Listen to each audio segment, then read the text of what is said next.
Hello there. Requirements prioritization. Hmm. This has been a challenge for every business analyst, and it is going to be a challenge in the future as well because the business stakeholders they want all the requirements delivered as soon as possible, immediately, possibly in a single release. We know that's not going to happen.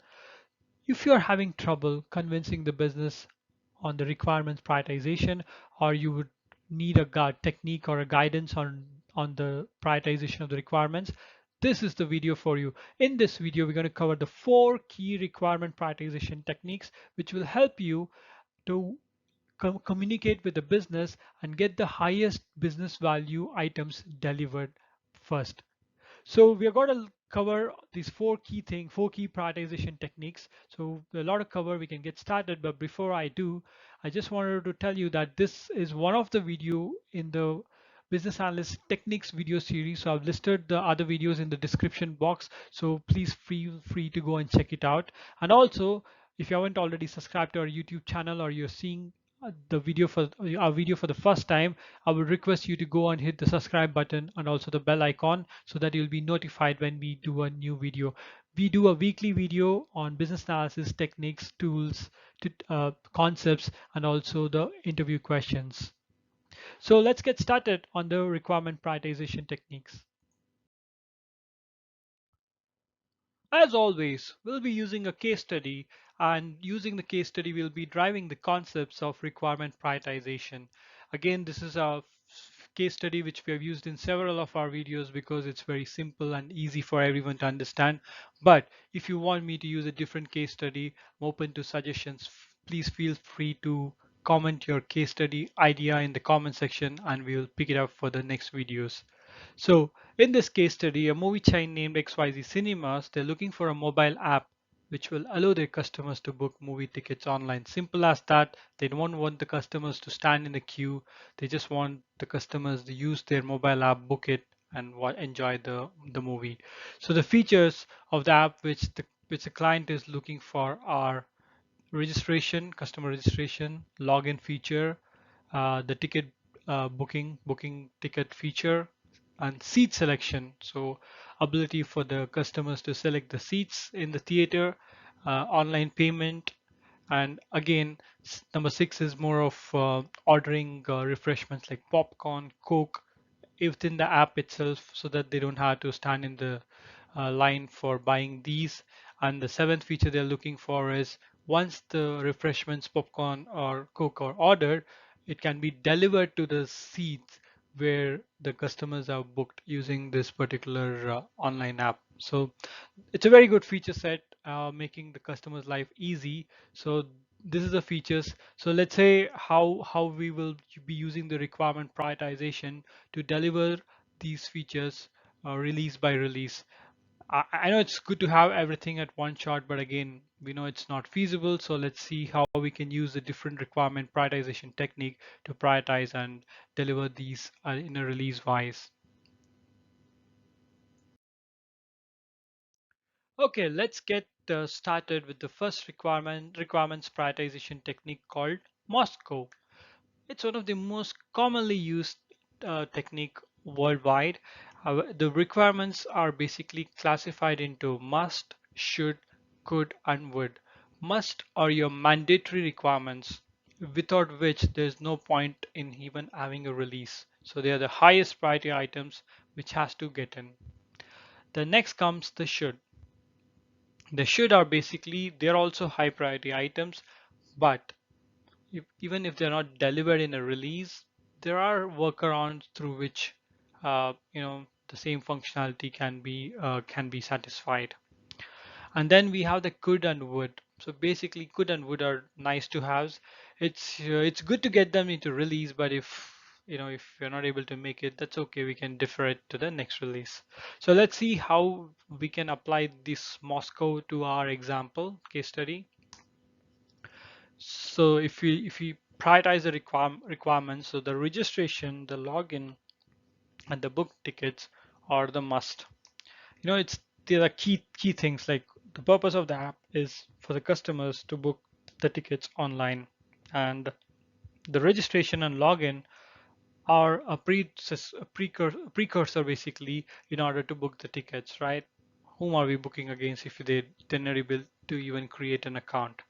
And then the seat selection and make payment, agree there are again high priority requirements, but without the ability for the customer to select the seats or make online payment, they can still book the seats online, right? The seats will be randomly assigned based on the best possible fit for the number of seats, and also the payment they can walk in and pay the cash. I understand it's not a best customer experience, but we can still go ahead if we just have the book ticket feature and the registration login working fine. Seat selection and make payments can be handled as a workaround, with the cash as we just talked about. And then we have the buying of the popcorn, coke, and having them delivered to the seat. Yeah, it's really it's really nice to have, but it won't stop the release because the purpose of the app is not to for the customer to order refreshments, but it's basically booking the tickets online. So that is the purpose. That's the reason these two things will become good. So now if we have this list sorted, must, should, and could, it's better when you have a discussion with the IT. Okay, you know what? These are our must, these are should, could, and if we have that clarity, it's both good for the from an IT perspective to get the build done. Also, it's good from a business perspective because we are uh, highlighting to the business that the higher value items are being delivered first. So it's a win-win in either way. Okay, moving on to the next technique on our list. The next technique is called ranking. So these are again another commonly used technique. Basically, this comes into place when, let's say we have like 10 must, and then the problem again now comes is IT would have bandwidth only for, let's say, um, 7 of them. So again, we are in a fix. As we have stated in the previous technique, all the must should make it to the release. But now we are going to prioritize further. So that is where this technique comes into play, which is called ranking. Here, you rank those requirements from a scale of 1 to 2, 3, 4, 5, 6, and so on. And the smallest rated requirements has to go in first. So if we apply this technique to our case study, it would look something like this. So the registration is first, then the login. We have the book tickets functionality is number 3, then the seat selection, make payment, buy refreshment served to the seat. So this is another way or another technique of basically ordering the requirements or the product backlog, because sometimes what will happen is if we go to the business and we still explain them must, should, and could, they will again tell you, you know what, all these 10s are must. So it'll be again a bottleneck, it'll be a difficult situation. So in that scenario, you can use this technique. Okay, we understand these are must. Let's try to rank them. When we rank them, there'll be much more clarity on the highest value or higher value items, so that again, this clarity will help to get those higher value items delivered. Again, a very useful technique and used again commonly worldwide. Okay, let's start to look at the requirement prioritization technique number 3, the Kano analysis. So again, this is a different view of looking at the requirements, and we're going to look at it exclusively from the customer's perspective, who's going to use the product. So here there are 3 factors. One is the basic factors, performance factors, and excitement factors. Basic factors are something like, if you don't have that feature in the app, then the customers are straight off disappointed. They won't even use the particular app or an application. And then we have the performance factors, so which are basically the drawing factor for the customers to use the application or the app.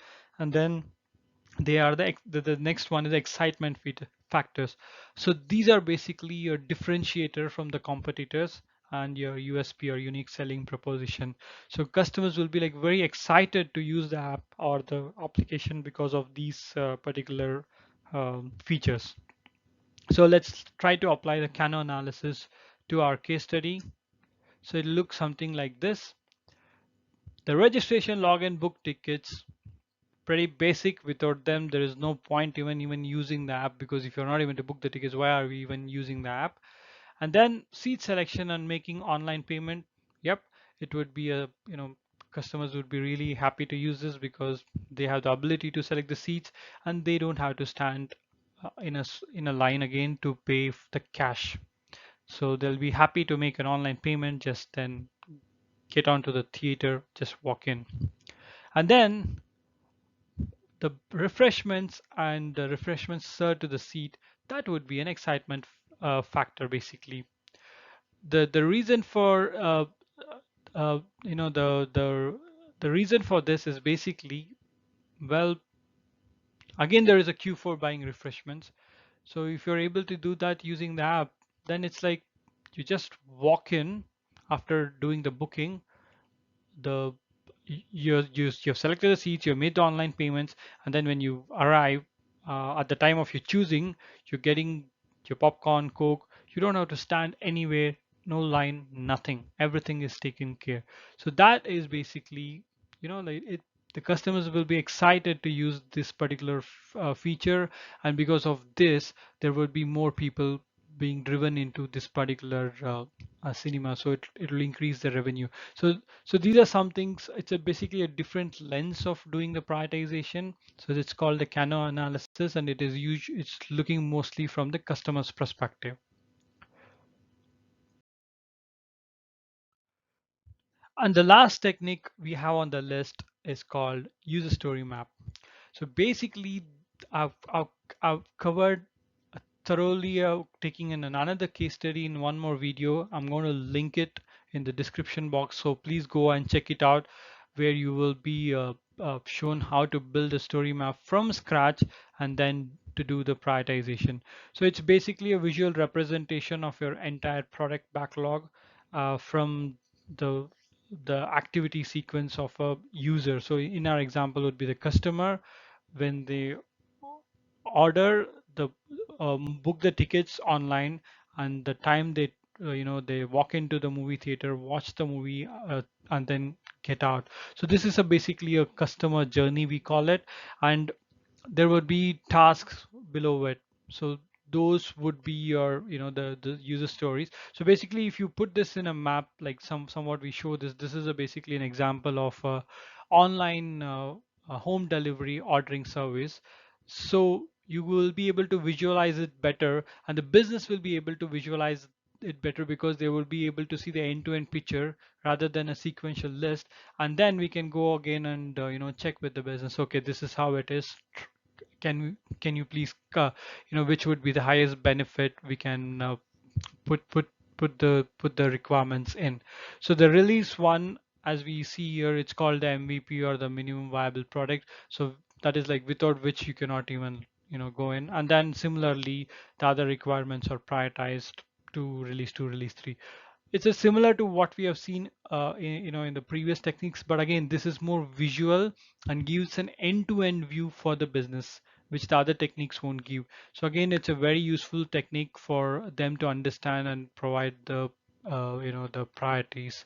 So you're basically assisting them to see the end-to-end picture, and which will be really appreciated. Yep.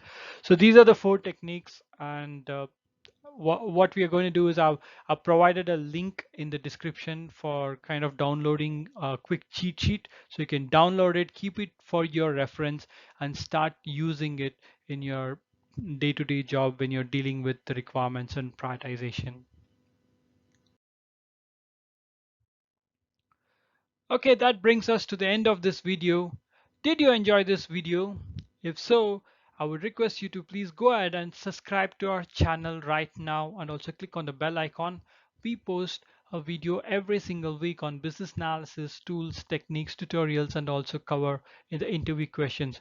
Also, as I stated earlier, there is a link to the requirement prioritization cheat sheet, which will give you a quick summary of what we discussed, and you can refer to it on a daily basis and use it in your projects. So please go ahead and download the cheat sheet from the description box below. So yep, that's about it for this video. And until next week, take care and thanks once again for watching this video till the end. Bye bye.